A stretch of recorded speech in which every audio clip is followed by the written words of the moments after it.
চলো আমরা এবার বাড়ি ফিরে যাই তো দেখি।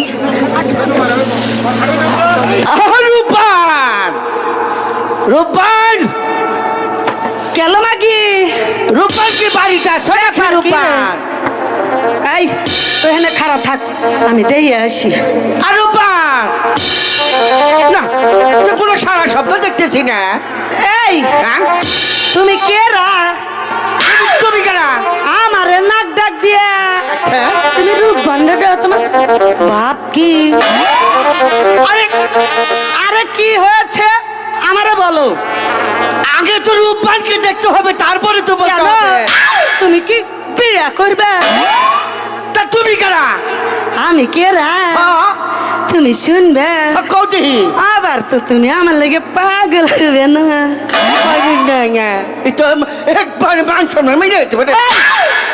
বুড়া শোনো আমি না রাব্বানের দাইমে দাইমে হো তো সেটিং সেটিং করতে থাকে না সেটিং কথা কম না শরীরে আমি মানুষ মান করে বড় করছি আর তুমি বুসুত করে এসে ডাক খুসুত করে নিয়ে যাবে আচ্ছা তো না। আচ্ছা ঠিক আছে রূপবানকে দেখো দেখি কে কিছু হইছে। আরে দেখেই দেখো না ঠিক আছে শোনো চোখ ওই দিক দিয়া রূপবানের সাথে কথা বলবে রূপবানের দিকে যদি চোখ যাও আচ্ছা, আচ্ছা। তোমার চোখ কিন্তু তুলে হালাম মারবো রে আরে ও রূপবান একটা বুড়া বেড়া এসেছে তোরে দেখবো শোনো রূপবান। রূপবান, আসসালামু আলাইকুম দাদু। ওয়ালাইকুম সালাম। দাদু হ্যাঁ, তুমি হ্যাঁ। কেমন আছো? আমি ভালো আছি রূপবান।